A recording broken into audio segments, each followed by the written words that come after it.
te convidar a abrir a tua Bíblia, se possível, no livro do profeta Ageu. Fica logo depois de Sofonias. Talvez você diga: eita, irmão, agora esse livro é difícil de achar. Mas eu quero ser breve em minha palavra. Ageu, capítulo de número 1, versículo de número 2.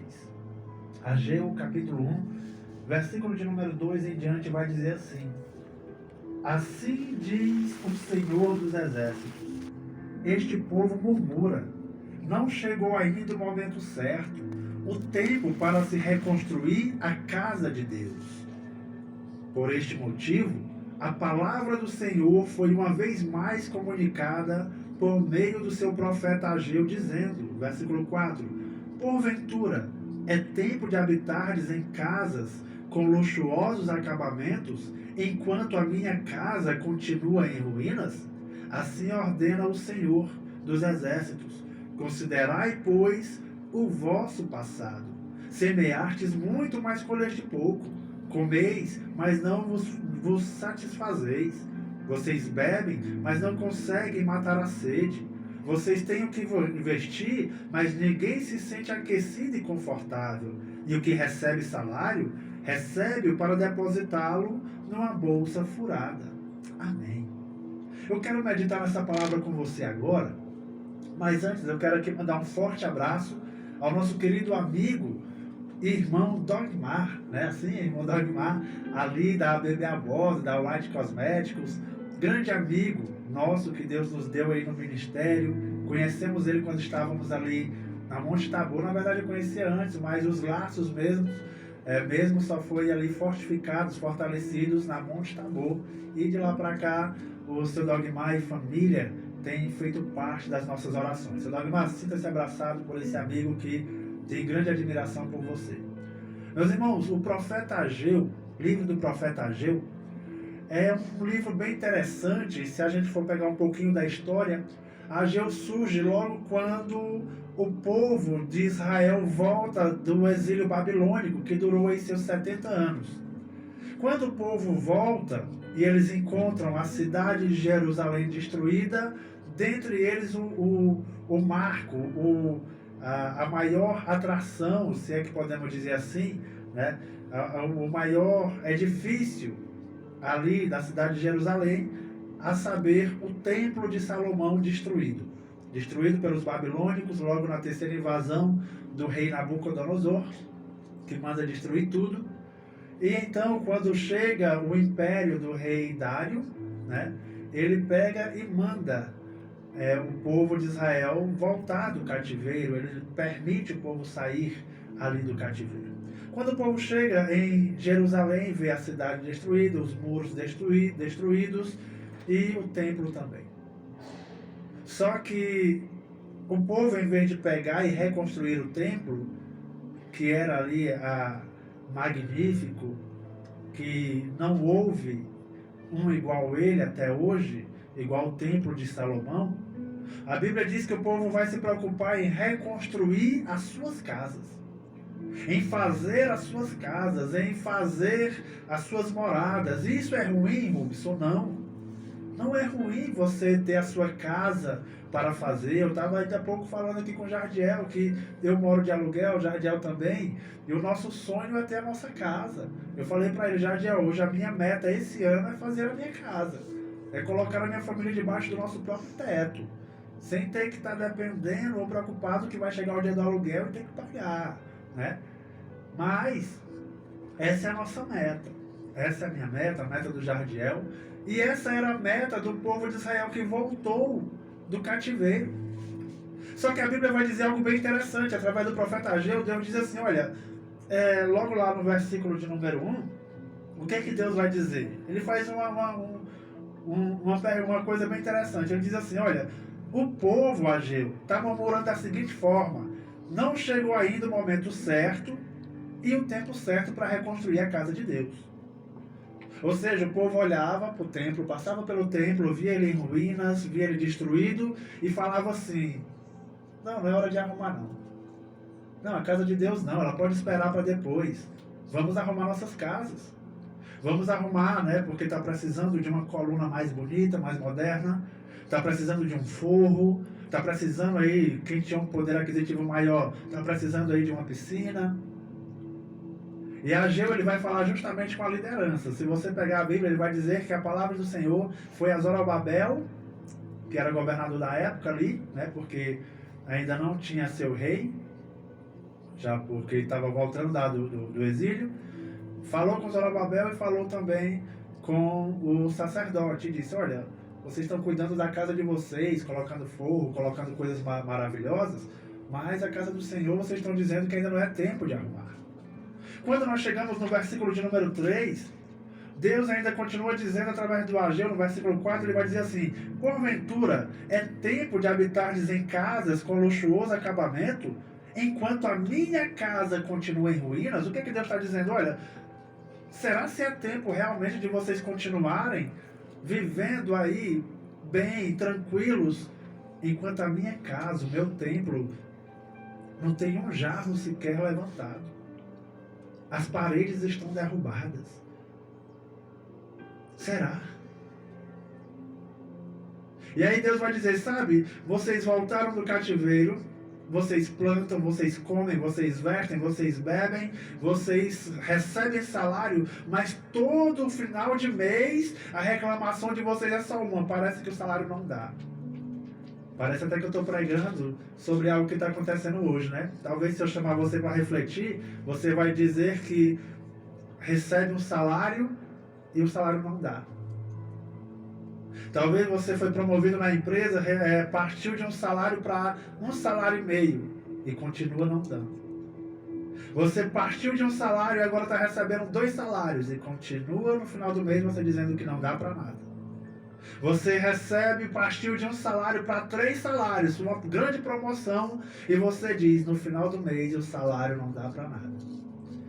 E sabe por que você diz isso? Aí Deus vai dizer bem aqui, no versículo 6, recebem salário para depositar uma bolsa furada. Em algumas versões diz tactel furado. Ou seja, a gente está recebendo e parece que onde a gente está colocando tem um buraco embaixo que está indo embora. E eu e você dizemos, meu Deus, o tanto que eu trabalho, o tanto que eu me esforço, eu acordo de manhã cedo, eu só tenho 1 hora de almoço, aí eu corro em casa, almoço rapidinho, nem dá tempo de tomar banho direito, já tenho que voltar, e isso todos os dias, até conseguir o dia de receber o salário, e quando eu recebo, parece que eu já estou, parece que eu recebi algo que não é mais meu, porque eu já estou devendo além do que eu recebi. Não é assim que acontece? Porque quem está falando com você também passa por isso. Mas agora a palavra de Deus vai dizer o seguinte, sabe por que isso acontece? É porque as nossas prioridades estão erradas. É isso que Ageu está dizendo ali, que Deus está dizendo através do profeta Ageu ao seu povo. Ele está dizendo, olha, sabe por que o salário de vocês não dá? Sabe por que vocês comem e parece que tem mais fome em vez de saciar? Sabe por que vocês compram roupas e parece que as roupas se gastam rápido, não dá tempo nem de usar 3 vezes? Sabe por quê? Porque a prioridade de vocês está no lugar errado. Porque enquanto vocês priorizam a casa, a vida de vocês, isso não é errado. Mas enquanto vocês estão priorizando isso, enquanto nós estamos priorizando isso, Deus está dizendo, a minha casa está deserta. A minha casa está em ruínas. A minha casa está derrubada e vocês estão preocupados com a vida de vocês. E eu, assim diz o Senhor, e eu, onde é que fico na vida de vocês? Porque quando o salário está pouco, porque quando o salário parece que não dá, a gente recorre a Deus. Mas enquanto Deus vem recorrer a nós dizendo, eu só quero a tua adoração. Eu só quero o teu momento para mim. Talvez quando você pediu para Deus te dar um trabalho, você não imaginava que teria que acordar cedo para ir trabalhar e talvez não teria mais tempo de ajoelhar e orar como você orava quando estava desempregado. E o tempo que você tinha para Deus se acabou por causa do trabalho. Talvez você nem está indo mais para o culto de ensino de doutrina, ou para o culto de domingo, ou para a escola bíblica, porque você diz, o único dia que eu tenho para descansar, porque o meu trabalho me consome muito. Pois é. É assim que acontece, mas sabe por quê? Porque a tua prioridade agora não é mais Deus, a tua prioridade agora está sendo o teu trabalho. Eu não estou dizendo para você pedir demissão, jamais. Eu não estou pedindo para você chegar atrasado no teu trabalho, jamais. Eu só estou pedindo para você começar a dar prioridade para Deus na tua vida. Se você tem que acordar 6 horas para poder ir para o trabalho, para poder se arrumar para ir para o trabalho, então acorde meia hora antes para poder dar prioridade para Deus em oração. Se o único dia que você tem para descansar mais um pouco é no domingo, mas você sabe que tem escola bíblica, mostre para Deus que você vai para a escola e que Ele é a prioridade, que Deus vai te honrar. Eu vou te contar um testemunho da minha vida. Eu estava morando em São Paulo e eu trabalhava em uma churrascaria lá, Jardiel. Eu trabalhava em uma churrascaria e churrascaria, tu sabe, é de domingo a domingo. Não tem isso não, eu tinha um dia de folga. E eu entrava às 11 horas da manhã na churrascaria e saía 1 ou 2 horas da manhã do outro dia. Ou seja, quando eu saía, eu só ia dormir e acordar para ir para a churrascaria de novo. Então um dia que eu cheguei para Deus e disse: meu Deus, não é isso que eu quero. Eu não quero ficar nessa vida onde eu não tenho tempo para ti. Onde eu não tenho tempo para te adorar, para te servir. Senhor, eu não quero isso. Mas também o Senhor sabe da minha necessidade de emprego. Eu quero te pedir em nome de Jesus, por favor, Deus, abre uma porta onde eu consiga te adorar. Abre uma porta onde eu consiga ter tempo para te servir. E pelo incrível que pareça, irmão, Deus me provou para saber se realmente eu estava disposto a adorá-lo. Lá em São Paulo, na igreja que eu frequentava, o pastor chegou para mim e disse assim: irmão Rubson, nós alugamos um outro ponto para a nossa igreja. E eu queria que o senhor fosse lá olhar com a gente, porque está precisando fazer algumas coisas. Eu queria saber a opinião sua. Eu: tá bom, meu pastor, vamos lá. Foi com o meu pastor. Cheguei lá, o ponto que ele tinha alugado era uma oficina mecânica antiga, Jadiel. Ele abriu lá para mim, o portão estava todo cheio de óleo, tudo sujo, por causa que era uma oficina. Ele disse: aqui, irmão, aqui é nosso ponto. Nós estamos precisando de uma pintura. Só que a gente não conseguiu irmãos ainda para pintar, por causa do tempo. A maioria trabalha de dia. Eu falei: meu pastor, compra tinta. Porque na hora que eu saí da churrascaria, eu venho direto para cá. Eu venho pintar isso aqui. E eu saí, irmão, 12 horas, 1 hora da manhã da churrascaria. Eu só entrava dentro da minha casa, pegava uma maçã, comia, bebia uma água e ia para a igreja. Chegava lá, baixava os portões de madrugada e ia pintar a igreja. Pintei o teto, pintei as paredes e finalizei com a tinta de piso. Entreguei para o pastor e disse: aí, pastor, o local de adoração a Deus está pronto. Deus me honrou. Com poucos dias, uma empresa me chama para trabalhar com um horário muito flexível onde eu podia ir para a igreja. E comecei a ir para a igreja, a adorar o meu Deus. Muitas das vezes, irmãos, é isso que Deus quer de mim e quer de ti. Nós temos ocupado tanto a nossa vida com as coisas desse mundo que temos deixado Deus para trás. Temos deixado as coisas de Deus para depois. Temos deixado as coisas de Deus para quando dá certo.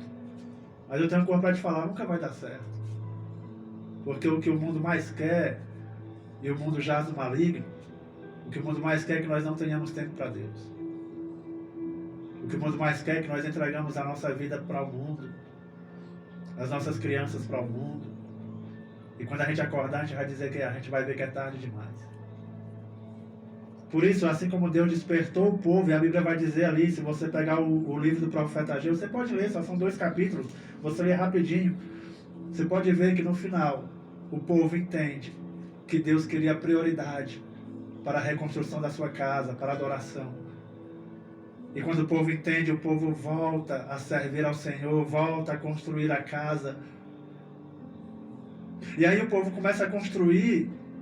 E o interessante é que os mais velhos começam a ver a reconstrução do templo e ver que o templo fica menor, fica menos magnífico do que era o de Salomão. E alguns começam a ficar tristes. Eu até lembro que o pastor Raimundo Filho falou isso. Os mais velhos que viram o templo de Salomão ficaram tristes, porque o segundo templo, o templo de Zorobabel era pequeno, não se comparava ao de Salomão. E ficavam tristes. Mas os mais novos, que não tinham visto de Salomão, ficavam alegres. Era aquela mistura de sentimento. Mas Deus chegou para eles e disse assim: ei, vocês estão vendo aí essa segunda casa? Vocês estão vendo aí como ela está pequena, que não se compara, mas deixa eu te dizer, povo meu, Se eu te dizer um negócio para animar, para te dar esperança, a glória da segunda casa será maior do que a da primeira. Sabe o que Deus está dizendo? Hoje pode estar difícil para você adorar a Deus. Hoje pode estar difícil para você ir para a igreja. Hoje pode estar difícil para que você possa ir para a escola bíblica, para o culto de ensino. Mas o que Deus diz para mim e para ti, sabe o que é? Se esforça. Se esforça um pouquinho para ir. Tem dia que tu chega cansado, que não dá tempo nem de tirar a roupa direito para poder descansar um pouco, mas aproveita que tu está com a roupa de serviço e em vez de ir para casa, vai direto para a igreja. Faz um esforço. Tem domingo que tu quer ficar dormindo, tem domingo que tu quer estar numa chácara com tua família, mas se esforça nesse domingo e vai para minha casa, assim diz o Senhor. Vai para minha casa que eu quero falar contigo. Vai para minha casa que eu quero falar contigo. É isso que Deus diz. Que nós possamos dar prioridade para Deus, meus irmãos. Que nós possamos dar prioridade para Deus, porque os tempos são difíceis. Os tempos são difíceis. E só Deus, para nos dar livramento. Só Deus para nos dar vitória nesses tempos difíceis. Que Deus nos abençoe. Que Deus nos guarde. Em nome de Jesus.